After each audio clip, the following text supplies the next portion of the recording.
All right, good afternoon. Welcome back here to Trader Minute. Great to have you aboard.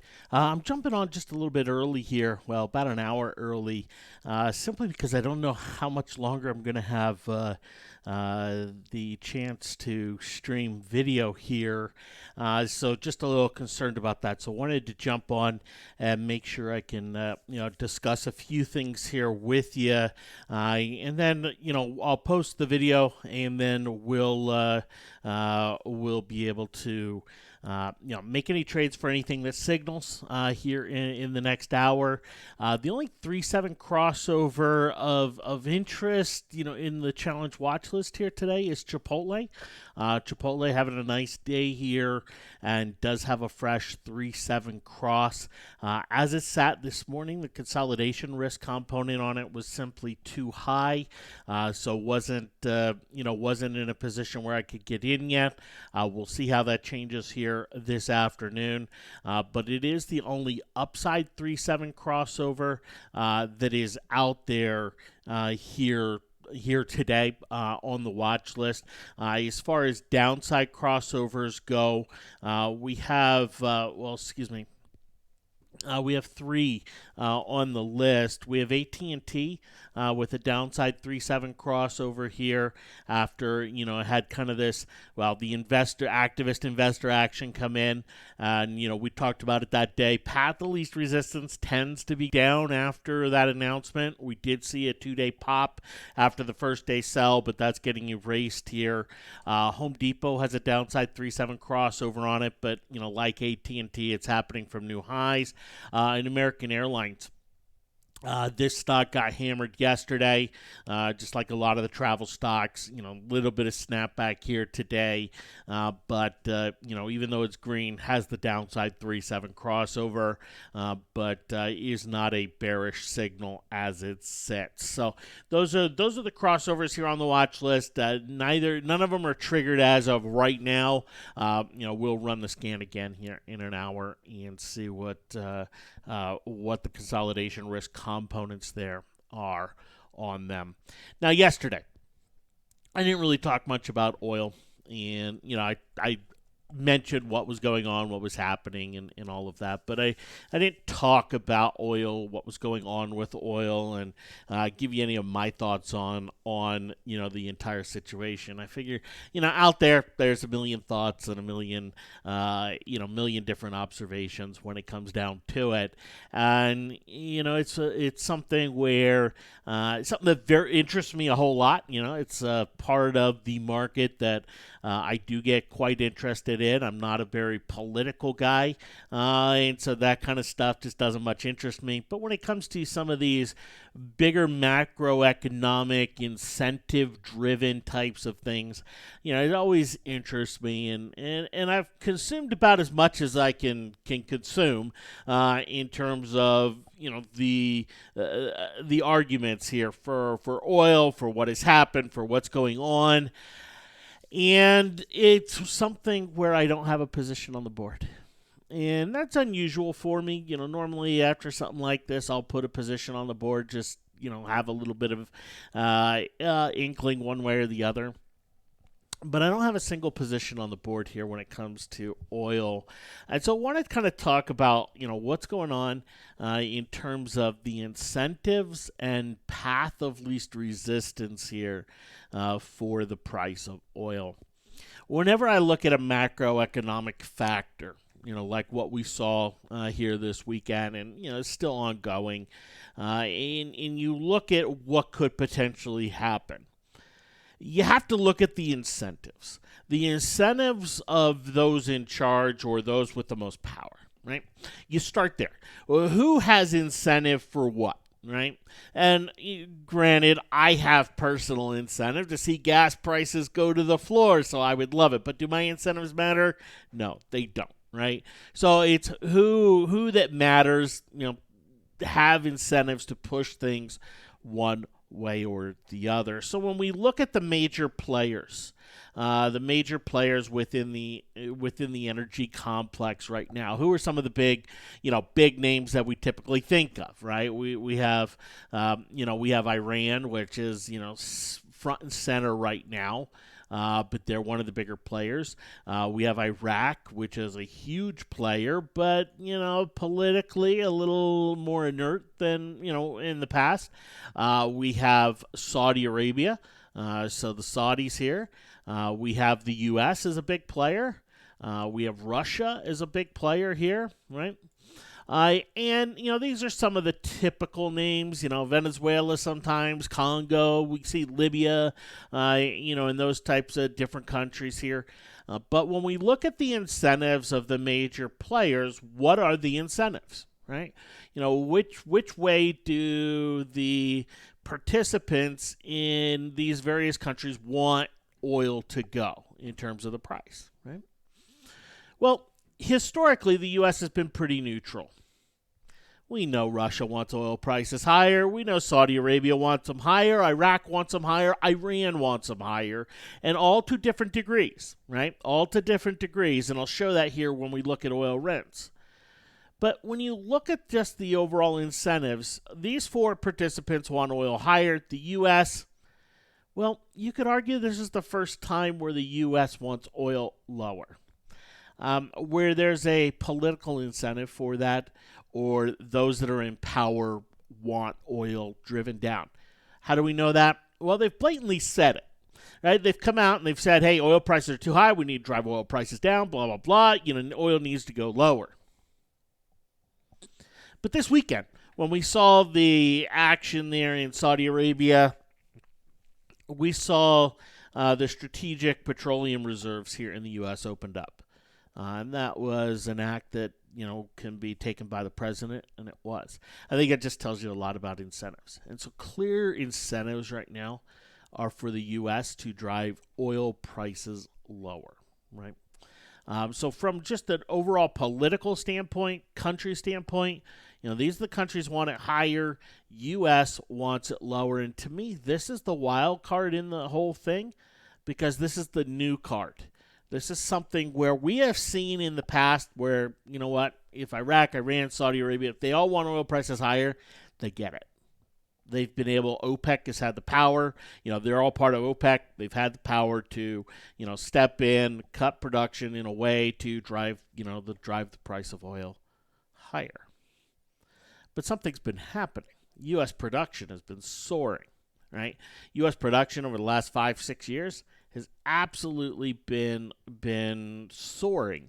And the technology within the oil drilling sector is allowing it so that U.S. oil companies can still find a profit even with lower oil prices, because the costs of pulling oil out of the ground have been lowered significantly. Okay, so we have a major change. We have a major change in terms of the U.S. as a player in the energy market, now being able to export energy. Also, in terms of the production here in the U.S. and where they sit on the global stage. And it leaves many to argue, hey, U.S. can be oil sufficient in X amount of years and all those types of things, right? But this is a big change from even 5-10 years ago. The incentive and the power within the industry that the U.S. has. It's very different. But the incentives from Russia, Saudi Arabia, Iraq, and Iran, well, they're not all that different. If we come and we look at countries here around the world who have oil as a high percentage of their GDP, we can see where the incentives are. With Iraq, oil is 77.7% of their GDP. Now, this is 2011, right? This is older data. We can find the newer data. The newer data is out there, but it's not as well laid out, and it's not all that different from what we see now. But Iraq, Saudi Arabia, 55%, right? Iran, only 22%, right? So, a lot lower than Saudi Arabia. And you think, well, Saudi Arabia has more incentive to push oil higher than does Iran. Right? We could kind of get into that argument there. But, you can see where, Russia Federation down here. But when we look at oil as a percentage of GDP, that's not telling us everything.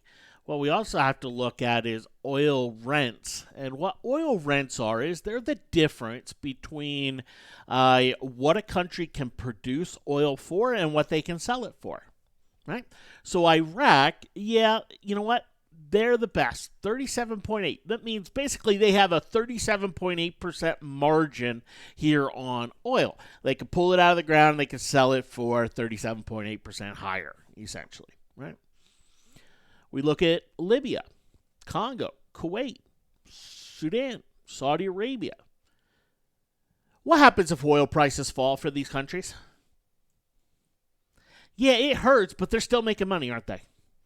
They're still making some very good money. Well, take a look at Iran. They're only 15%, which is still pretty good. But man, oil prices fall, it's going to ding them a lot more. And you put this element of sanctions and having a difficult time selling, some of their oil on top of that. Iran just simply cannot afford to let energy prices stay low for very long, right? So they're highly incentivized to do whatever they can to push things higher, right? They've tried. They've sieged a British vessel, right? They have, there's been some saber rattling. They have, bombed a couple oil tankers in the Gulf there, and now, depending on who you listen to and who you believe, now essentially attacking an oil section there of Saudi Arabia, desperately trying to push oil prices higher. And here's the thing: when we look at all of this, and excuse me for 30 seconds, my apologies.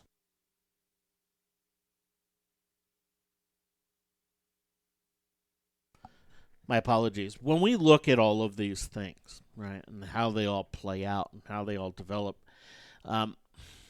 they all have some incentive and they all have some effect in the short run, right?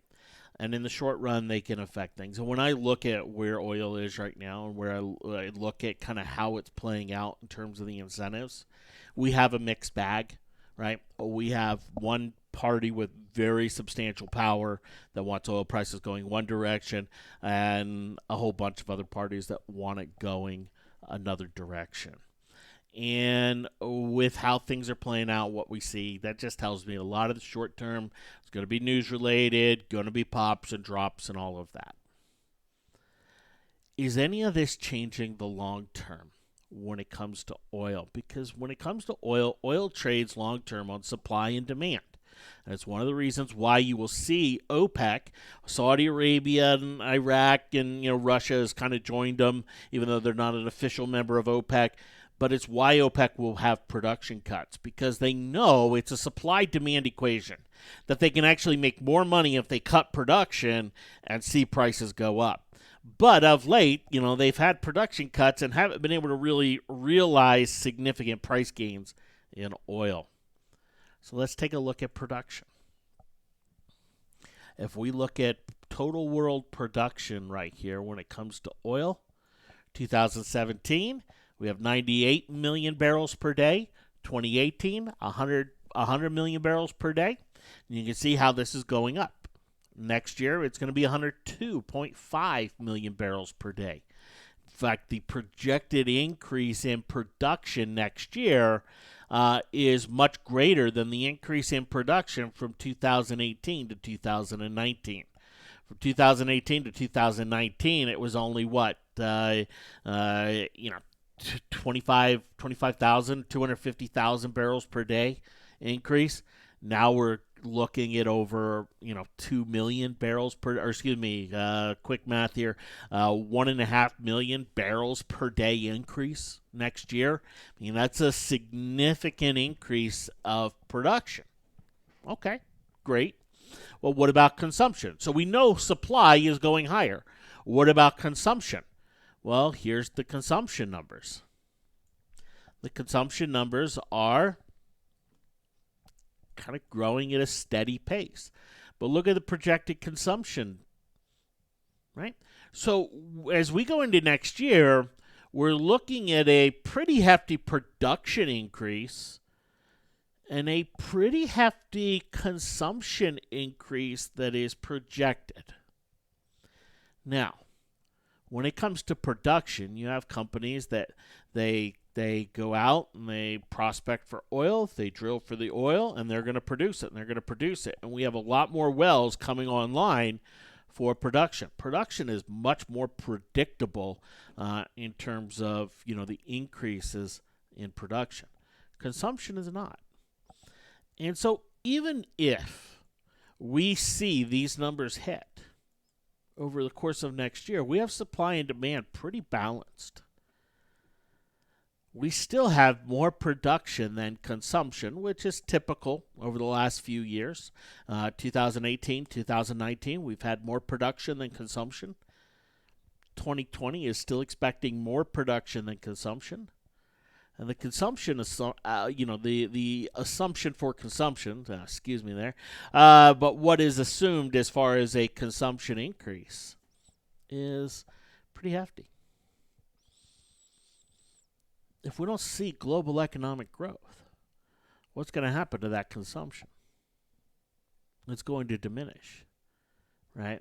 If we see oil prices go up from here, what's going to happen to production versus consumption? Production is going to keep rising because they have incentive to continue to produce.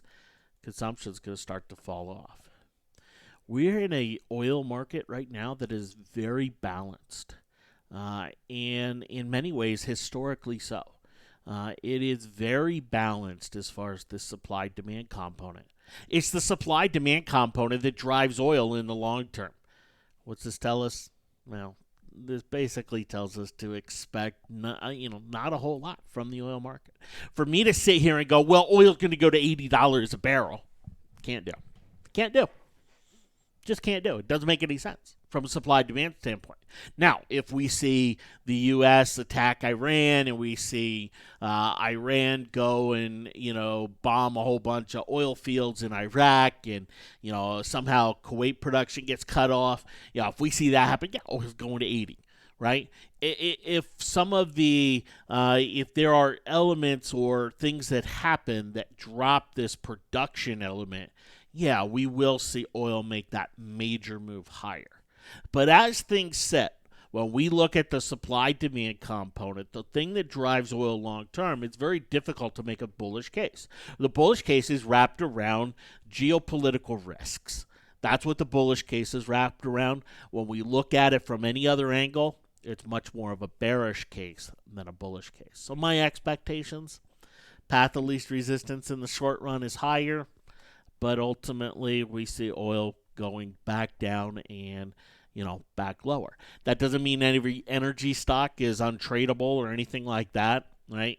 Chevron here, this is a company, when we talk about oil rents or companies that can pull oil out of the ground for cheaper and cheaper, well, Chevron's one of the best out there, right?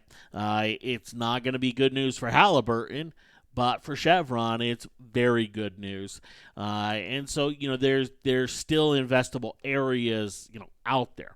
But, when it comes to path of least resistance for oil prices after this jump that we have seen, for me, I can see some more short-term upside.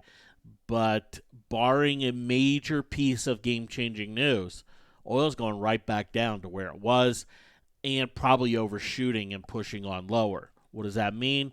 Well, that means we're probably looking at oil breaking below $50 a barrel here in the during the course of this year.